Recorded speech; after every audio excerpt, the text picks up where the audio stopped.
Hello बच्चों, कैसे हैं आप सब। आशा करता हूं कि ठीक होंगे। लूसेंट की क्लास आगे बढ़ाते हैं और अभी तक हमने मौर्य वंश कंप्लीट किया था। मौर्य वंश के बाद मौर्योत्तर काल में भारत मगध वाले जो राज्य है मौर्य काल के बाद दो भागों में बट गया। एक तरफ विदेशी आक्रमण था और एक तरफ क्या हो रहा है, ब्राह्मण साम्राज्य की स्थापना हो रही है, जिसमें हमने सभी वंशों के बारे में, ब्राह्मण वंशों के बारे में बात की थी। लास्ट जो था सातवाहन वंश, उसके बारे में बात की थी। फिर वकाटक वंश आया, फिर चेदी वंश आया, बहुत सारे वंश आए और उनके बारे में हम डिटेल में क्लास में पढ़ चुके हैं। लेकिन जब हम बात किए थे कि ब्राह्मण साम्राज्य की स्थापना हो रही है, उसी समय विदेशी राज्यों का आक्रमण उत्तर पश्चिमी प्रांत पर क्या हो रहा है, भारत पर हो रहा है। आखिर भारत पर इन उत्तर पश्चिमी प्रांत पर आखिर आक्रमण विदेशियों का क्यों हो रहा है। ठीक है, तो चलिए आज बात करेंगे मौर्योत्तर काल के बारे में। मौर्योत्तर काल, मौर्योत्तर काल जो है वो बच्चा ये गुप्त साम्राज्य और जो मौर्य साम्राज्य है उसके बीच एक संक्रमण काल है जो कहलाता है मौर्योत्तर काल के नाम से जाना जाता है। ऐसा समय है कि उस समय एक तरफ भारत पर हिंद यूनानी देशों का क्या हो रहा है, आक्रमण हो रहा है, और दूसरी तरफ भारत में मगध पर क्या हो रहा है, ब्राह्मण साम्राज्य की स्थापना हो रही है। तो आखिर ऐसा क्या कारण है कि जो हिंद यूनानी है वो भारत पर आक्रमण कर रहे हैं। तो आइए जानते हैं।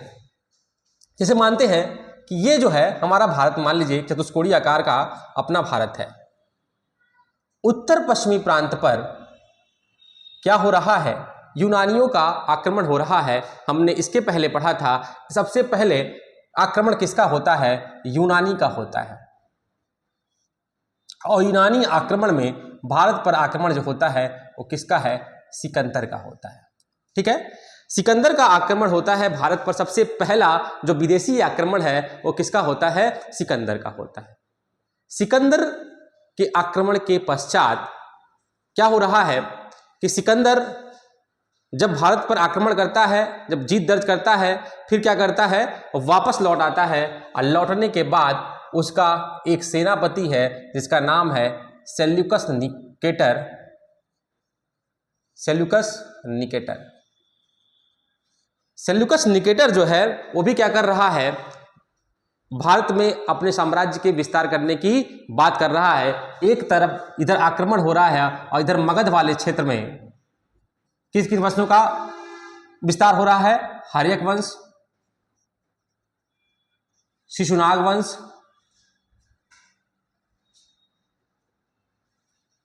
नागवंश, फिर हो रहा है नंद वंश,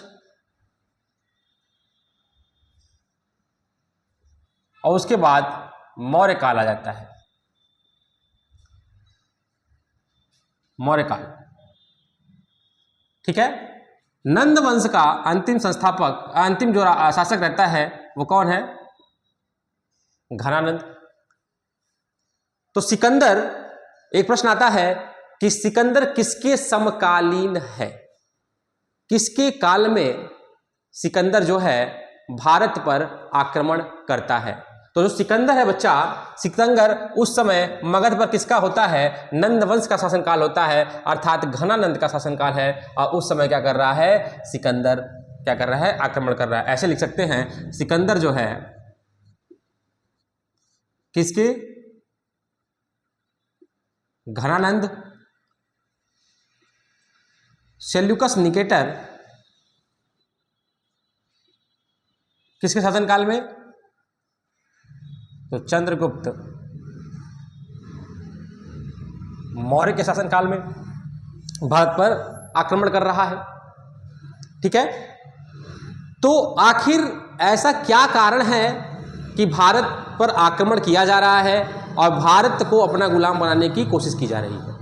तो इसके पीछे सबसे बड़ा कारण है, अगर हम बात करें, चार क्षेत्रों में चार विस्तार करने के लिए क्या कर रहे हैं, ये जो यूनानी है वो क्या कर रहे हैं, आक्रमण कर रहे हैं। क्या क्या कारण हो सकता है बच्चा, तो ये कारण है, एक कारण है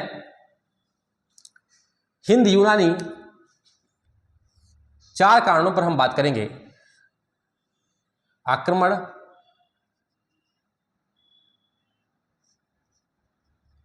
के प्रमुख कारण। ठीक है, पहला है बच्चा, एक है राजनैतिक विस्तार, राजनैतिक विस्तार। दूसरा है धार्मिक विस्तार। तीसरा है आर्थिक विस्तार, आर्थिक विस्तार। और चौथा है आपका सांस्कृतिक विस्तार, सांस्कृतिक विस्तार। सिकंदर के बाद जब सिकंदर ने भारत पर विजय प्राप्त कर ली तो जो यूनानी, जो ग्रीक आए थे, उन्हें लगने लगा भारत जो है वो क्या है, सोने की चिड़िया है और भारत के पास अपार संसाधन है, भारत की सैन्य शक्ति अच्छी है, भारत में विस्तार किया जा सकता है। इसलिए एशिया से आए हुए, मध्य एशिया से लोग आ रहे हैं, किधर की तरफ आ रहे हैं, वो भारत की तरफ आ रहे हैं, यूनानी। ठीक है, तो किसके लिए? राजनीतिक विस्तार, राजनीतिक विस्तार के माध्यम से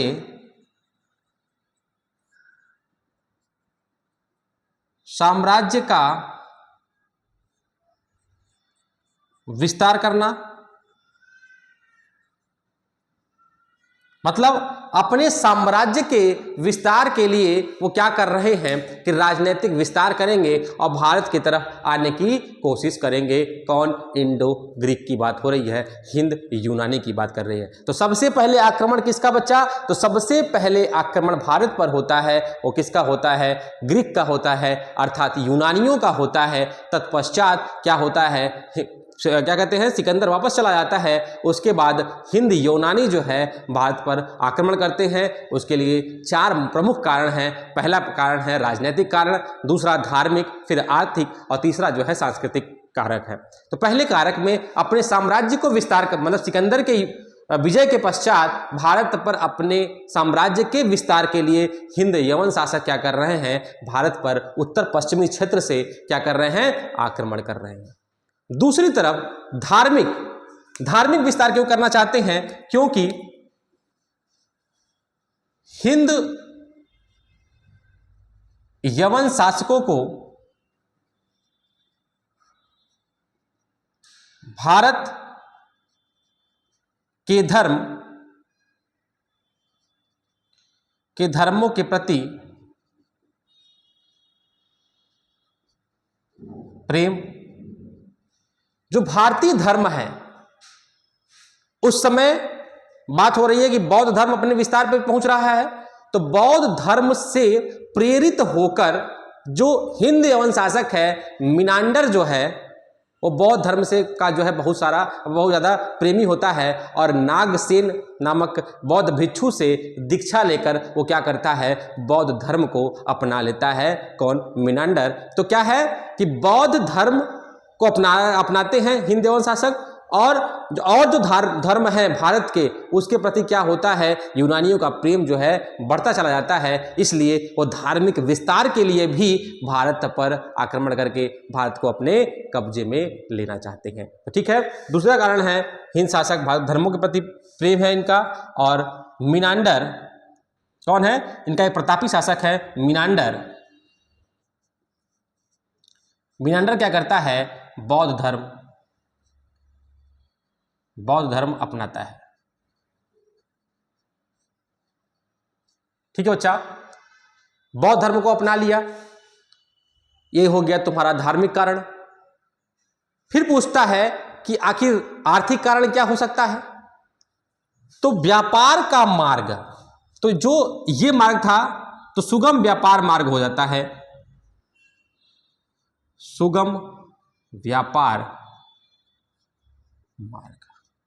ठीक है, तो जो पश्चिमी देश हैं, भारत एक सुगम व्यापार मार्ग होता है। एशिया से व्यापार करने के लिए एक व्यापार मार्ग, अच्छा मार्ग होता है। और यहाँ से जानते हैं कि उस समय भारत में मसाले की खेती, रेशम का उत्पादन सबसे ज़्यादा होता था। इसलिए इनको पाने के लिए ये क्या करते हैं, भारत पर आक्रमण करते हैं। जैसे रेशम, मसालों की खेती, मसालों के लिए बहुमूल्य रत्न,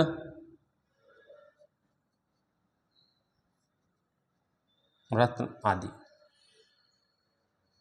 ठीक है, तो रेशम के लिए, मसालों के लिए और बहुमूल्य रत्नों आदि के लिए भारत जो है एक अच्छा स्रोत है। और यहाँ से चीज़ें आसानी से यहाँ लेके अपने देश को जा सकते थे। इसलिए हिंद यूनानी शासक जो है भारत पर आक्रमण करना चाहते हैं और भारत पर अपना प्रभुत्व स्थापित करना चाहते हैं।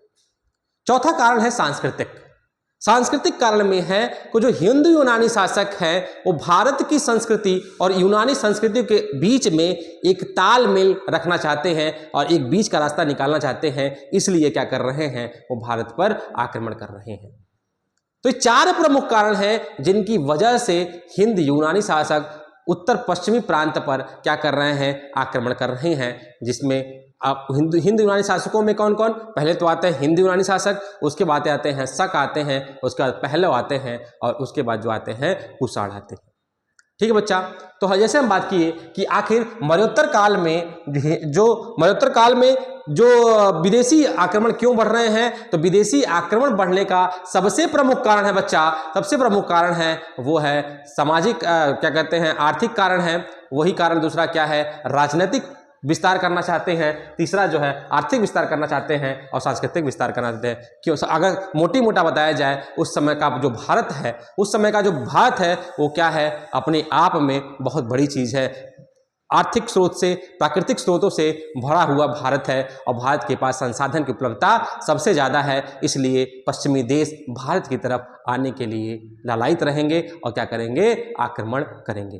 ठीक है बच्चा, तो इसमें सबसे पहले हम बात करेंगे हिंद यूनानी शासकों की।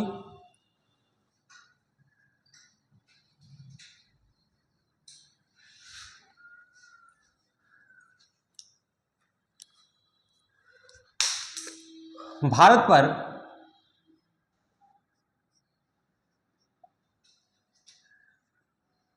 उत्तर पश्चिमी प्रांत, भारत में उत्तर पश्चिमी प्रांत पर हिंद यूनानियों का आक्रमण। ठीक है, इसी में सेल्यूकस निकेटर के बाद निकेटर का क्या होता है, उत्तराधिकारी।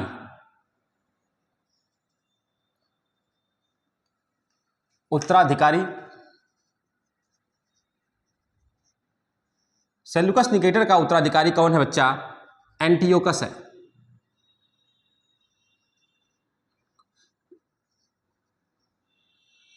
एंटियोकस प्रथम। ठीक है, सेल्यूकस निकेटर के बाद भारतीय साम्राज्य पे विस्तार करने का जो न्यू है इंडो ग्रीक की। अब देखो, जब सिकंदर वापस लौटता है तो वहां से जो राजदूत बना के निम्न शासकों के शासनकाल में अपने राजदूतों को भेजता है और यही राजदूत क्या होते हैं, भारत में बस जाते हैं और भारत में इसको भी अपने साम्राज्य के विस्तार के लिए बारे में सोचने लगते हैं। तो सेल्यूकस निकेटर के बाद जो है उसका पुत्र कौन है, उसका पुत्र है एंटियोकस प्रथम। और इसकी माता, कभी कभी प्रश्न पूछ लेता है आखिर एंटियोकस की माता का नाम क्या था, अमा अपामा, इनकी माता अपामा है और अपामा और सेल्यूकस निकेटर का जो पुत्र है वो एंटियोकस प्रथम है। और भारत में पहले बार आक्रमण मतलब हिंद यूनानी आक्रमणकारी कौन है? एंटियोकस प्रथम। उत्तर पश्चिमी प्रांत पर आक्रमण करता है हिंद यवन शासक कौन है? एंटियोकस प्रथम के द्वारा। और किसका पुत्र है? यह सेल्यूकस निकेटर का पुत्र है। सेल्यूकस निकेटर किसके समय का है? तो सेल्यूकस निकेटर जो है बच्चा, सेल्यूकस निकेटर जो है चंद्रगुप्त मौर्य के समय का है। उसके बाद एंटियोकस प्रथम आता है। एंटियोकस प्रथम बहुत ज़्यादा विस्तार नहीं कर पाता है, तो उसके बाद जो दूसरा उत्तराधिकारी है वो है एंटियोकस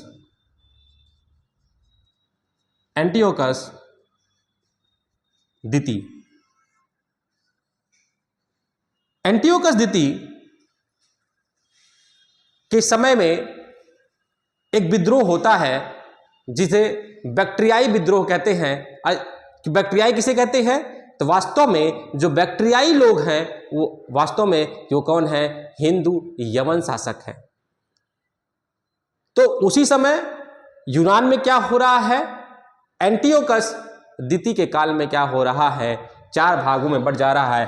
कौन सा विद्रोह? बैक्ट्रियाई विद्रोह। बैक्ट्रियाई विद्रोह। इस बैक्ट्रियाई विद्रोह में जो हिंद यूनान है कई भागों में बढ़ जाता है, जिसमें 4 प्रमुख भाग हैं। कौन है बच्चा? एक है हिंद यवन,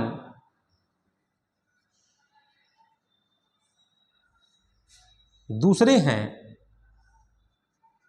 शक, तीसरे हैं पहलव और चौथे हैं बेटा कुषाण। ठीक है, प्रश्न पूछेगा कि किसके शासन काल में, किस हिंद यूनानी शासक के शासन काल में जो हिंद यूनान है, हिंद यूनानी शासक जो हैं 4 भागों में विभक्त हो जा रहे हैं या बहुत भागों में विभक्त हो रहे हैं, जिसमें प्रमुख 4 भाग कौन कौन से हैं? तो वो है एंटियोकस द्वितीय के शासनकाल में जो हिंद यवन साम्राज्य जो आक्रमण है उस समय क्या होता है? वो 4 भागों में विभक्त हो जाता है, क्योंकि वहाँ पे क्या होता है? बैक्ट्रियाई विद्रोह हो जाता है। बैक्ट्रिया में मतलब यवन में या यूनान में क्या होता है? एक विद्रोह हो जाता है। उस विद्रोह के कारण जो क्या होता है? भारत वो 4 भागों में बढ़ जाता है। पहला क्या है? हिंद यवन हो जाते हैं, दूसरे शक होते हैं, तीसरे पहलव होते हैं और चौथे कौन से होते हैं? कुषाण होते हैं। जब बैक्ट्रियाई विद्रोह होता है तो पूछता है इस बैक्ट्रियाई विद्रोह में प्रतिनिधि कौन है?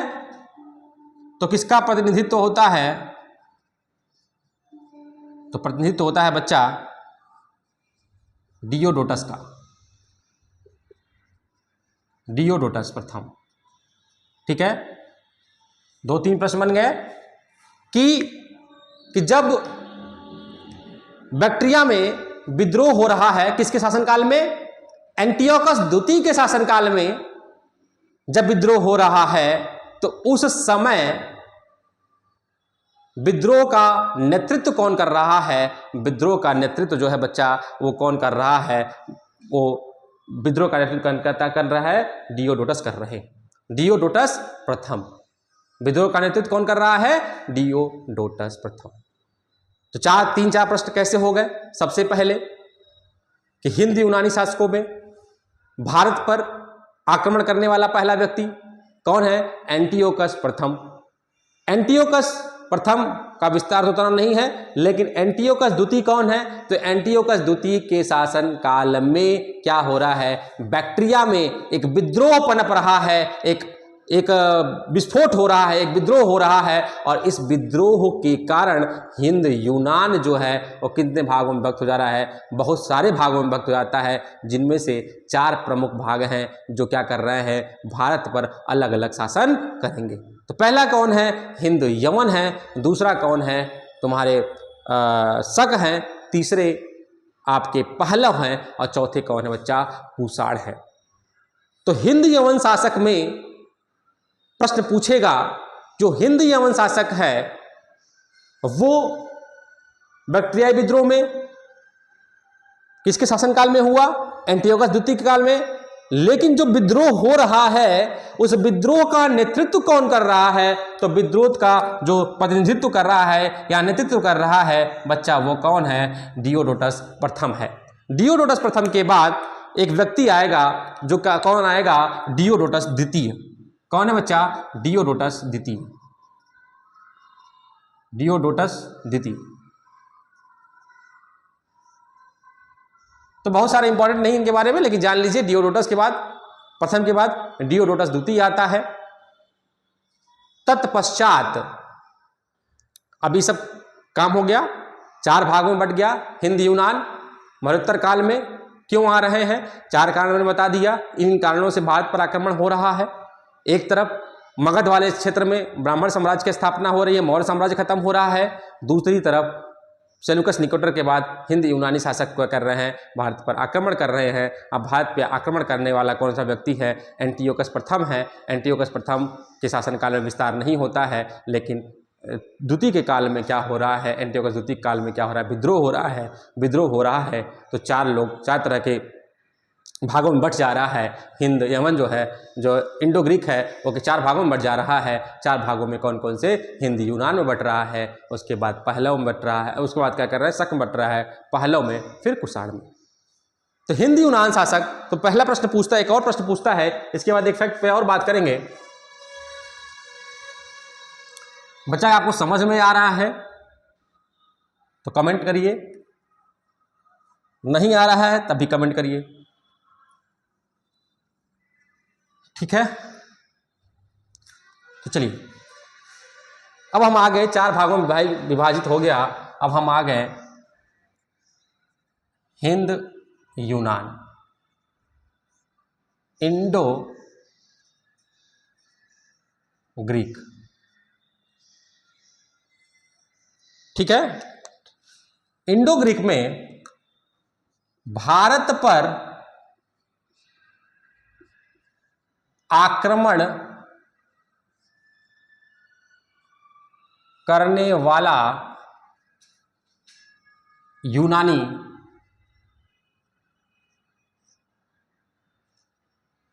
हिंद यूनानी कौन है? तो बच्चा नाम आता है डेमेट्रियस, नाम आता है डेमेट्रियस, ठीक है? डेमेट्रियस कौन है? युद्ध करता है और भारत पर युद्ध करता है। कब करता है बच्चा? 190 ईसा पूर्व में। 190 ईसा पूर्व में। और इसके द्वारा जब आक्रमण किया जाता है तो उत्तर पश्चिम प्रांत में पंजाब,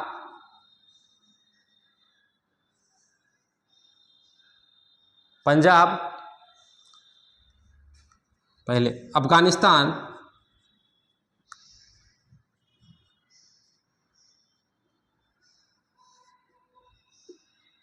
पंजाब व सिंध,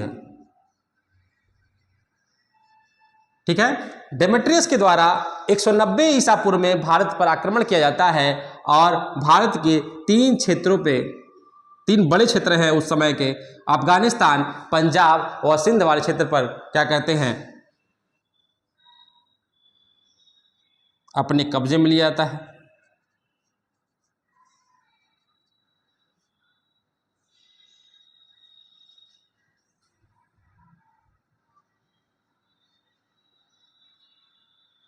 अपने कब्जे में लिया कौन? डेमेट्रियस प्रथम ने। और डेमेट्रियस जो राजधानी बनाता है, किसको बनाता है? साकल को।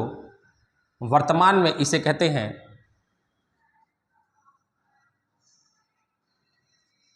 सियालकोट, ठीक है?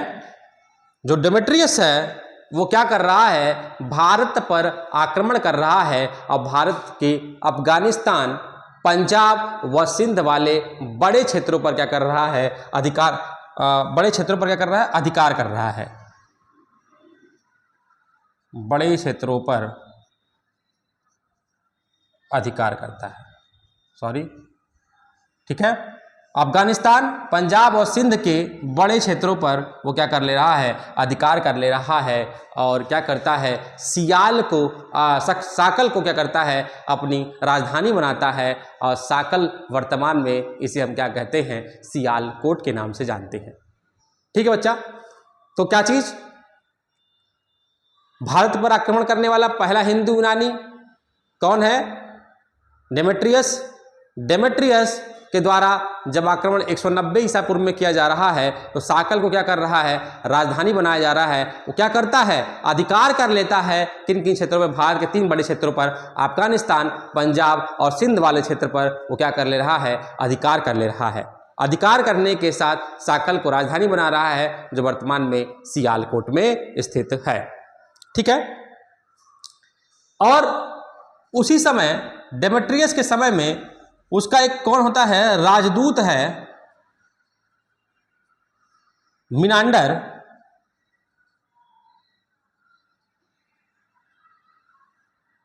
ठीक है, मिनांडर किसका राजदूत है, राजदूत है किनका, डेमेट्रियस का। राजदूत नहीं कहेंगे इसे, राज्यपाल कह सकते हैं। कौन है, मिनांडर है, और मिनांडर ही भी एक बार राजा बनेगा, कहाँ का, यूनान का, और मतलब भारत पर आक्रमण करने के बाद उसका भी शासन रहेगा, किसका, मिनांडर का शासनकाल रहेगा। मिनांडर हिंद यूनानी में सबसे प्रतापी शासक रहता है, सबसे प्रतापी शासक। ठीक है, हिंद यूनानियों में सबसे प्रतापी शासक कौन है, वो है मिनांडर है। मिनांडर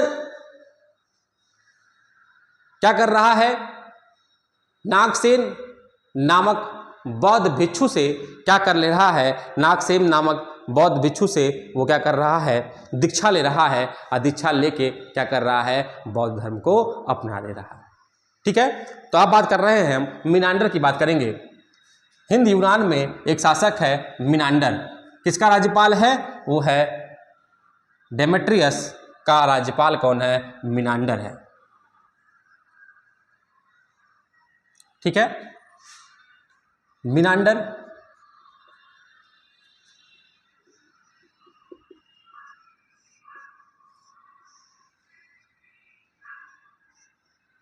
सबसे प्रतापी शासक। ठीक है, नागसेन नामक बौद्ध भिक्षु से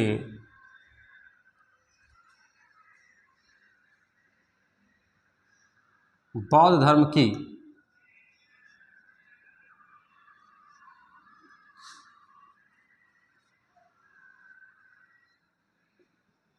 बौद्ध धर्म क्या कर रहा है, दीक्षा ले रहा है। ये वही मिनांडर है जो भारत के धर्मों के प्रति अपना प्रेम दर्शाता है और भारत के बौद्ध धर्म को अपनाता है। ठीक है, तो प्रतापी शासक है किसका, हिंद यवन का जो सबसे प्रतापी शासक है वो कौन है बच्चा, वो है मिनांडर। मिनांडर और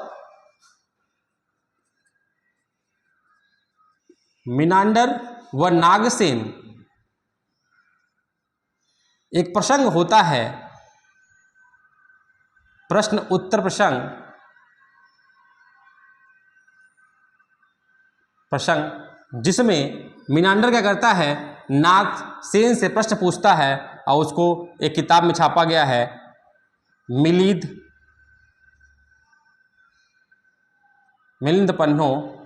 पन्हो नामक उपन्यास में इनके इस प्रश्न उत्तर प्रसंग को, इनके नागसेन और किसके, मिनांडर के प्रसंग को मिलिंद पन्हो नामक किताब में क्या हुआ है, दर्शाया गया है। तो कौन है,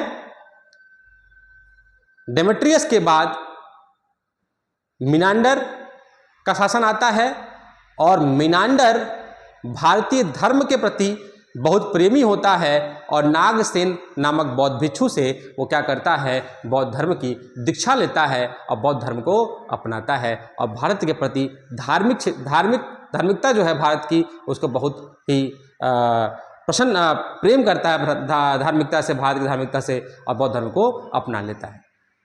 तो ये जो प्रमुख शासक थे, जो शासक हैं आपके हिंद यवन शासनकाल में, तो मैंने बताया कि हिंद यवन काल में ये शासक आए। कुछ और भी महत्वपूर्ण तथ्य हैं हिंद यूनान में, उनके बारे में भी जान सकते हैं। तो कौन कौन से कुछ महत्वपूर्ण तथ्य बारे में बात करेंगे? महत्वपूर्ण तथ्य, पहला है सोने के सिक्कों का प्रयोग। सोने के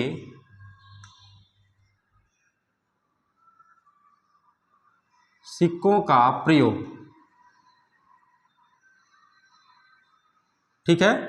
सबसे पहले किसने किया? तो सोने के सिक्कों का सबसे पहले प्रयोग जो है हिंद यूनानी शासकों ने किया। दूसरा है सिक्कों पर लेखों का प्रचलन, ठीक है। तो हिंद यूनानी शासक ही थे जिन्होंने क्या कर रहे हैं वो सिक्कों पर लेखों का प्रचलन कर रहे हैं। तीसरा है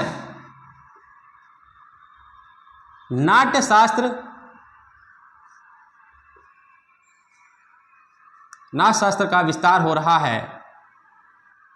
क्यों? क्योंकि ये पर्दा को बढ़ावा दे रहे हैं,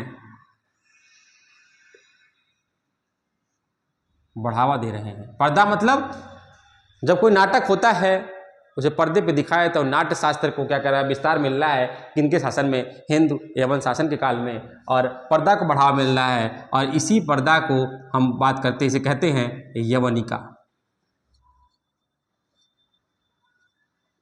तो प्रश्न पूछता है हिंद यूनानी शासक पर्दा को किस नाम से जानते थे? तो हिंद यूनानी शासक पर्दा को किस नाम से जानते थे?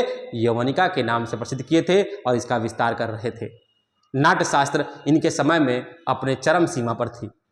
नाट्यकला इनके समय में क्या है, सबसे चरम सीमा पर है। तो सोने के सिक्कों पर लेख और नाट्यशास्त्र का जो विस्तार हो रहा है हिंद यवन शासन काल में, वो बहुत ही महत्वपूर्ण है और आपके एग्जामिनेशन पॉइंट ऑफ व्यू से महत्वपूर्ण है। तो 4-5 नाम, एक है एंटियोकस प्रथम, दूसरा है एंटियोकस द्वितीय। एंटियोकस प्रथम कौन है? ये है सेल्यूकस निकेटर का पुत्र है, सेल्यूकस निकेटर, और अल्पा का पुत्र है कौन, क्या कहते हैं उसका, एंटियोकस प्रथम।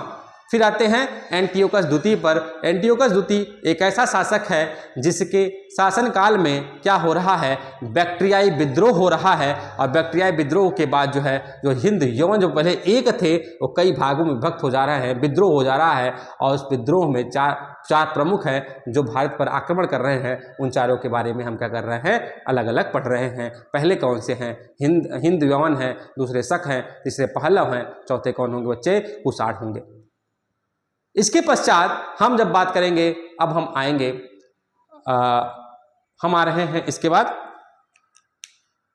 शकों के बारे में बात करेंगे। तो हिंद यूनान यहाँ तक थे जो बहुत ही इंपॉर्टेंट है एग्जामिनेशन पॉइंट ऑफ व्यू से, क्योंकि गुप्त काल पढ़ने से पहले अपन क्या पढ़ना है, मरणोत्तर काल पढ़ना बहुत जरूरी है। और मरणोत्तर काल में हम लोग हिंद यवन शासकों के बारे में पढ़ें और उसके बाद हम आते हैं हम आते हैं शकों के बारे में। शक, ठीक है बच्चा।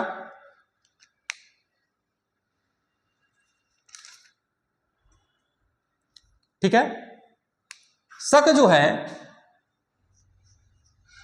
भारत में चारागाह की खोज।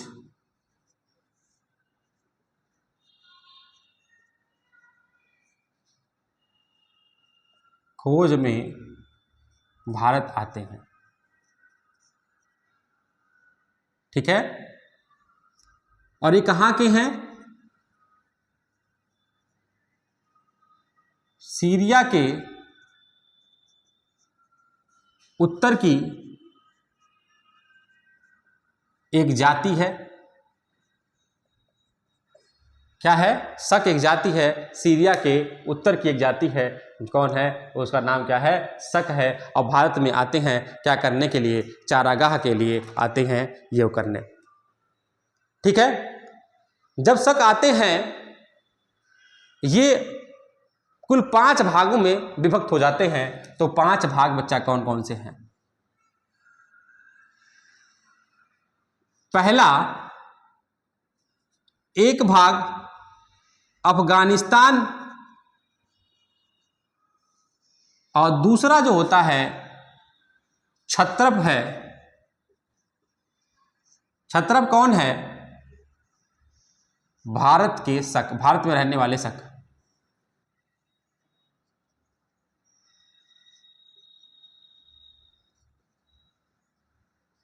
ठीक है, क्षत्रप है। ये जो क्षत्रप है बच्चा, क्षत्रप भी 2 भागों में विभाजित हो जा रहा है। एक हो रहा है उत्तरी क्षत्रप और दूसरा हो रहा है पश्चिमी क्षत्रप।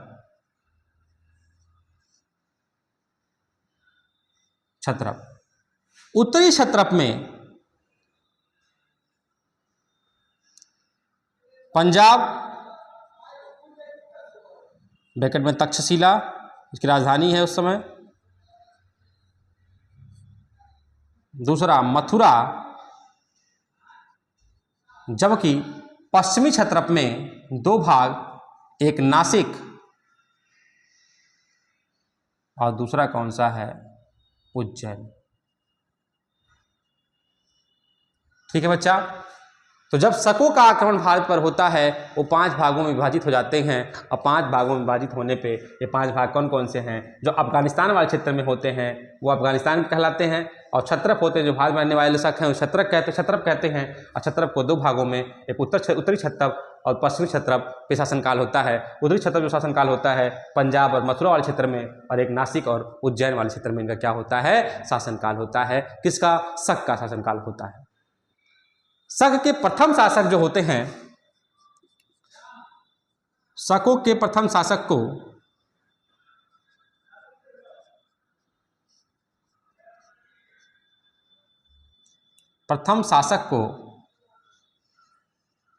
बेटा क्या कहते हैं? मो कहते हैं। याद रखना, क्वेश्चन पूछा है कई बार, मो कौन है? तो मो जो है भारत में शकों के पहले शासक कौन है? मो है। मो कौन है? भारत में पहले शासक है इनके शकों के शासक काल है।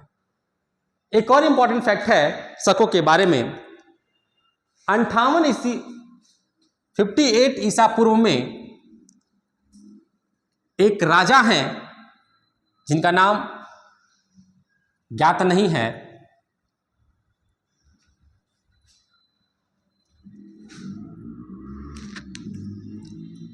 अंठावन ईसा पूर्व में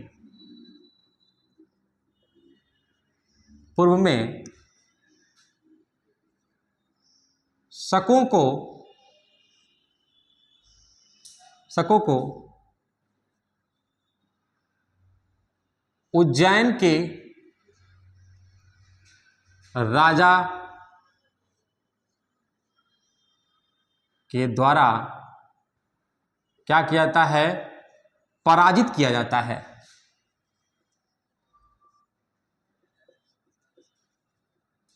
ठीक है, जो 58 ईसा पूर्व में जो आक्रमण हो रहा है, जो 58 ईसा पूर्व में जो शकों को हरा रहे हैं, वो कौन हरा रहे हैं? वो राजा का नाम नहीं पता, उज्जैन के राजा हैं। लेकिन उन्हें जब पराजित करते हैं तो पराजित करने के बाद उन्हें क्या होता है? विक्रमादित्य की उपाधि,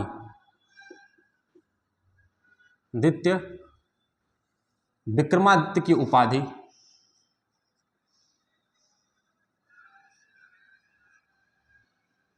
मिलती है। ठीक है, तो विक्रमादित्य की उपाधि मिलती है उस राजा को, उज्जैन के उस राजा को जो क्या करता है, शकों को हराते हैं और वो पराजित करते हैं। पराजित करने के बाद उन्हें विक्रमादित्य की उपाधि मिलती है और तभी से, क्योंकि 58 ईसा पूर्व में पराजित किए थे, 58 ईसा पूर्व को क्या कहते हैं, शक संवत, शक संवत के नाम से 58 ईसा पूर्व को मानते हैं, क्योंकि 58 ईसा पूर्व में उज्जैन के एक राजा जिन्हें विक्रमादित्य की उपाधि मिलती है, उनके द्वारा क्या होता है, शकों को पराजित किया जाता है और उसी डेट को क्या करते हैं, हम शक संवत के नाम से जानते हैं। ठीक है, तो शक संवत अभी तक जो विक्रमादित्य की उपाधि है, कुल कितने लोगों को, 14 लोगों को विक्रमादित्य की उपाधि मिल चुकी है। तो प्रश्न पूछता है कितने विक्रमादित्य हुए हैं, तो 14 विक्रमादित्य हो चुके हैं। ठीक है, ये था शक के बारे में। ठीक है, इन्हीं में एक राजा हैं रुद्रदामन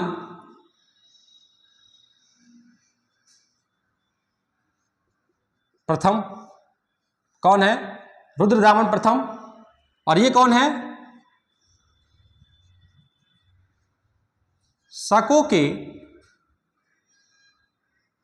सबसे प्रतापी राजा।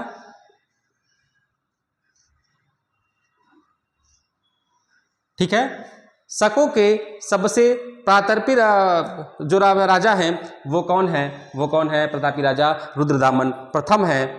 और ये क्या है, संस्कृत भाषा के ज्ञाता हैं। ठीक है, और इसीलिए गिरनार अभिलेख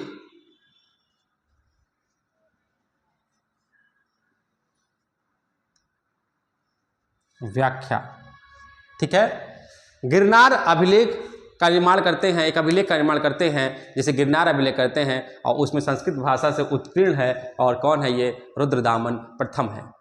तो संस्कृत भाषा का प्रेमी कौन है शको उसमें, तो वो है रुद्रदामन प्रथम है। और इसने क्या किया, गिरनार अभिलेख को बनवाया। गिरनार अभिलेख जो है वो कैसा है, संस्कृत भाषा में लिखा गया है। और जो प्रतापी राजा होते हैं वो ब्राह्मी लिपि में होते हैं, प्राकृत भाषा में होते हैं। लेकिन रुद्रदामन प्रथम क्या है, संस्कृत भाषा का उत्थान है और संस्कृत भाषा का प्रेमी है। ठीक है, रुद्रदामन प्रथम में गुजरात में एक सुदर्शन झील है, सुदर्शन झील।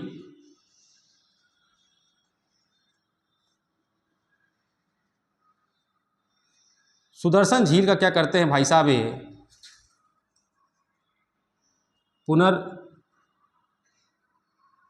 पुनरुत्थान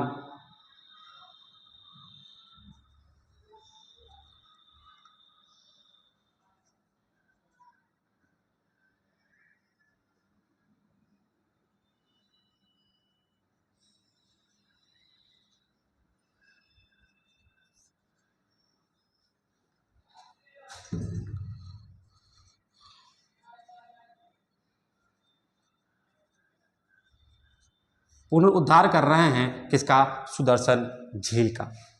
सुदर्शन झील जो है कहाँ पे है, तो गुजरात के काठियावाड़ झील उसकी।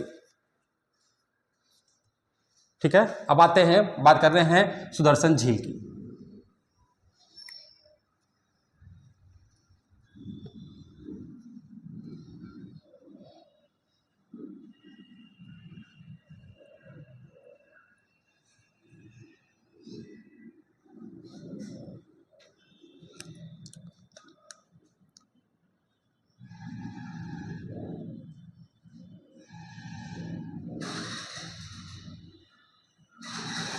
ठीक है,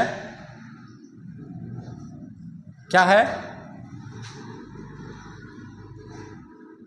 चंद्रगुप्त मौर्य के द्वारा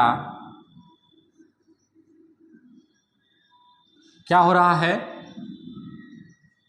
नींव पड़ रही है। फिर क्या हो रहा है, अशोक के काल में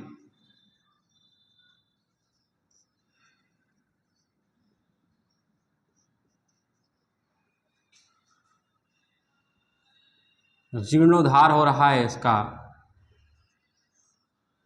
फिर किसे काल में हो रहा है, ये हो रहा है आपका रुद्रदामन प्रथम के काल में क्या हो रहा है, फिर जीर्णोद्धार हो रहा है। और तत्पश्चात एक बार और जीर्णोद्धार होगा, स्कंदगुप्त जीर्णोद्धार। 3 के काल में क्या हो रहा है, इनका जीर्णोद्धार हो रहा है। एक हो रहा है अशोक के काल में, अर्थात मौर्य काल में क्या हो रहा है, ये मौर्य काल में। फिर क्या हो रहा है, शकों के काल में। और फिर जिसका जीर्णोद्धार हो रहा है वो कब हो रहा है बच्चा, एक गुप्त काल में।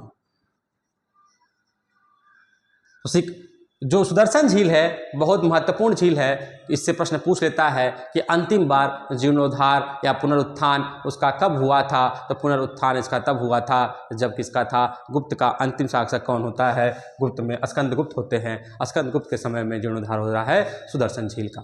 उसके पहले कौन है, उसके पहले रुद्रदामन प्रथम के शासनकाल में जीर्णोद्धार हो रहा है, और अशोक के शासनकाल में उसके पहले होता है। और नींव जब पड़ी थी वो किसके काल में पड़ी थी, मौर्य साम्राज्य में। किसके काल में, मौर्य साम्राज्य में चंद्रगुप्त मौर्य के काल में इसकी नींव पड़ी थी। तो सुदर्शन झील कहाँ है, गुजरात के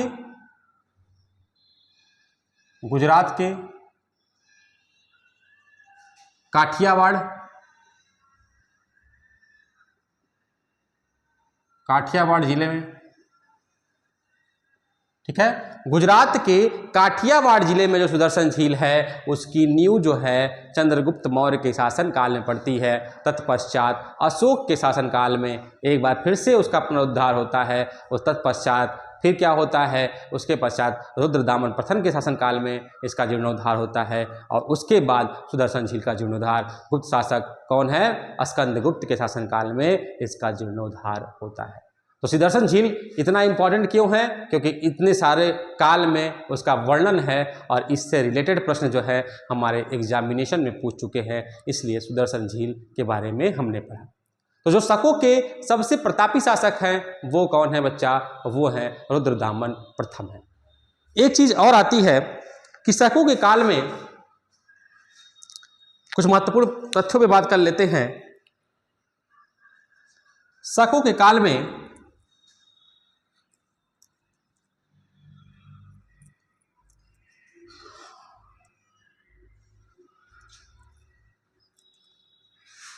एक महत्वपूर्ण पॉइंट है,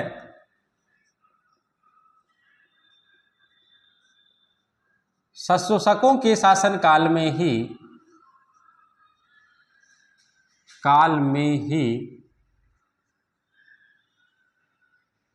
समुद्री व्यापार हेतु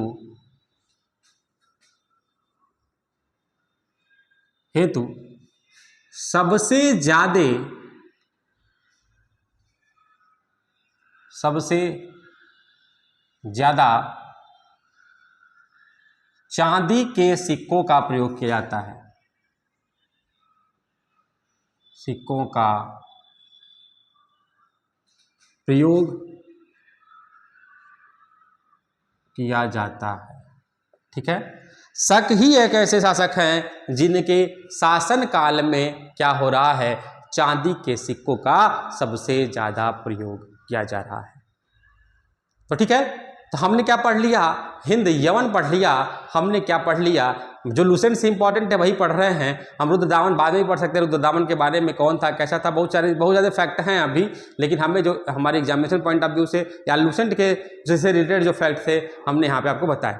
तो हमने हिंद यवन पढ़ा, हमने पढ़ा क्या, हमने शक पढ़ा। इसके पश्चात लास्ट जो आता है पहलव आता है। पहलव बहुत ज़्यादा इंपॉर्टेंट नहीं है।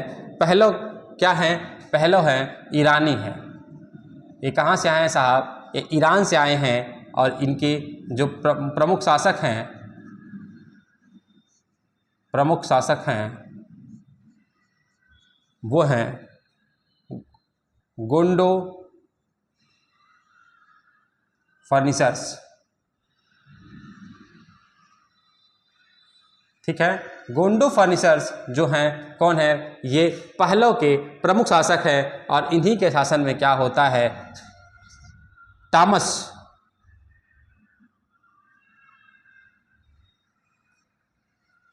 सर टॉमस जो हैं इन्हीं के शासनकाल में आते हैं और ये क्या है, ये ईरानी लोग हैं।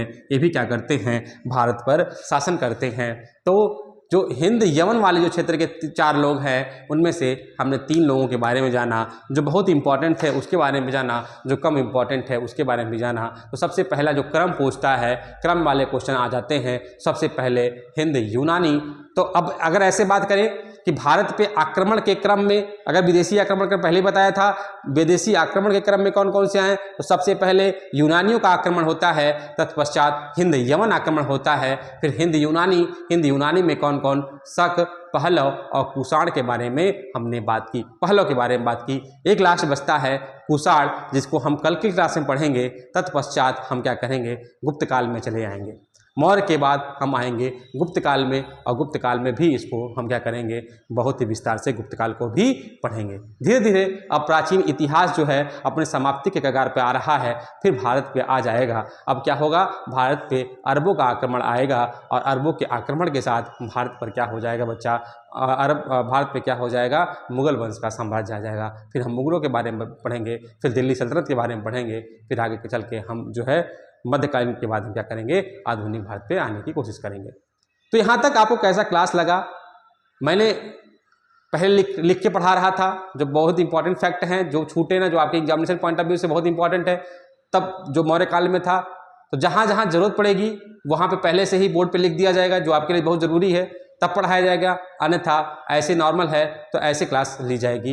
यदि आपको हमारी क्लास अच्छी लग रही है, अगर आपको लग रहा है कि और लोगों तक इसको शेयर किया जाए, इसको शेयर करिए। या कोई त्रुटि है हमारे क्लास में तो अपना फीडबैक कमेंट के माध्यम से बताएं कि सर ये दिक्कत हो रही है, ये चीज़ समझ में नहीं आ रहा है, इस तरह से पढ़ाइए तो समझ में आएगा। तो हम अपनी तरफ से कोशिश करेंगे उसको सुधारने की, क्योंकि हम भी एक इंसान हैं, इंसानों से गलती होती है और इस गलती हेतु मैं क्षमा प्रार्थी रहूँगा और कोशिश करूँगा इसको सुधारने की। तो आप लोग स्वस्थ रहिए, मस्त रहिए, इसी तरह से अपने पढ़ाई में निरंतरता बनाए रखिए, डेली पढ़िए। जब डेली पढ़ेंगे, जब निरंतर पढ़ते रहेंगे, डिसिप्लिन बनाए रखेंगे अपने जीवन काल में, तो आपको सफलता बहुत जल्दी मिलेगी। अन्यथा 2 से 3, 3 से 4, 4 से 5 साल कैसे बीतेंगे आपको पता नहीं चलेगा। तब तक के लिए जय हिंद, धन्यवाद।